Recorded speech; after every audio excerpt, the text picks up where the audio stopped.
আশা তিনিচুকীয়া জিলা সমিতি আদিবাসী জানিশক্তি সংগঠি তিনিচুকীয়া জিলা সমিতিৰ হৈ আগন্তুক 2026 চনৰ ইংৰাজী নৱবৰ্ষৰ বহুত শুভেচ্ছা জ্ঞাপন কৰিছোঁ আৰু বিশেষ কৰি আজি 28 ডিচেম্বৰ 2025 তাৰিখে মাৰ্ঘেটা সমষ্টিৰ এই বৰগোলাই দিহিং পাটকাই ক্ৰীড়া প্ৰকল্প খেলপথাৰত আজি আমি আদিবাসী ছাত্ৰ সন্থা আৰু আদিবাসী জানিশক্তি সংগঠিৰ যৌথ উদ্যোগত আজি সাধাৰণ সভা আমি অনুষ্ঠিত কৰিছিলোঁ আৰু এই সাধাৰণ সভাৰ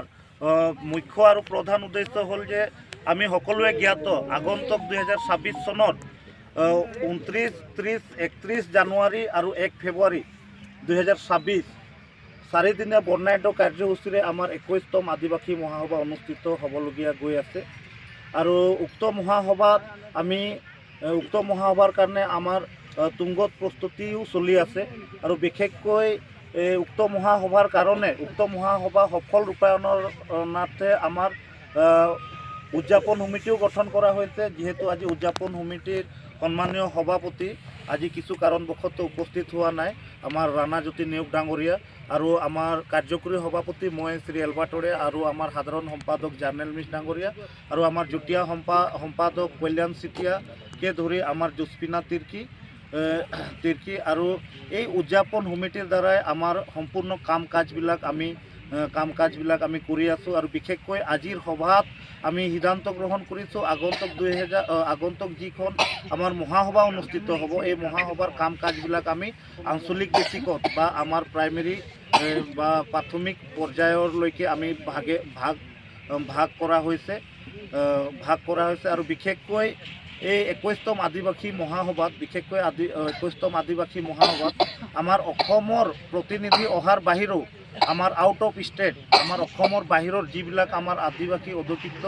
ৰাজ্য আছে আমাৰ ঝাৰখণ্ড হোক উৰিষ্যা হোক মধ্যপ্ৰদেশ হোক বা আমাৰ ৱেষ্ট বেংগলৰ পৰাও প্ৰতিনিধি মহাসভাখনত আহি উপস্থিত হ'ব আৰু বিশেষকৈ এই মহাসভাত আমাৰ বিভিন্ন জাতীয় জনগোষ্ঠীয় দল সংগঠন যেনেকৈ আমাৰ আছু গোৰ্খা ছাত্ৰ সন্থা বা আমাৰ AJYCPকে প্ৰমুখ্যে কৰি মৰাণ ছাত্ৰ সন্থা টাই আহোম ছাত্ৰ সন্থা এই সকলোকে আমি ইয়াত নিমন্ত্ৰণ জনাইছোঁ আৰু বিশেষকৈ এই আদিবাসী মহাসভাৰ মুখ্য অতিথি হিচাপে আমি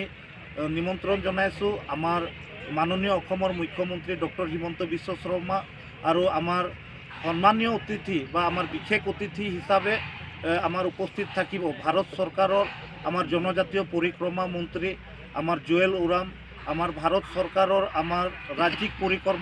পৰিক্ৰমা মন্ত্ৰী জনজাতীয় পৰিক্ৰমা মন্ত্ৰী সন্মানীয় দুৰ্গা দাস উইকে ডাঙৰীয়াকে প্ৰমুখ্যে কৰি বিভিন্ন আমাৰ গণ্যমান্য ব্যক্তিসকল উপস্থিত হ'ব।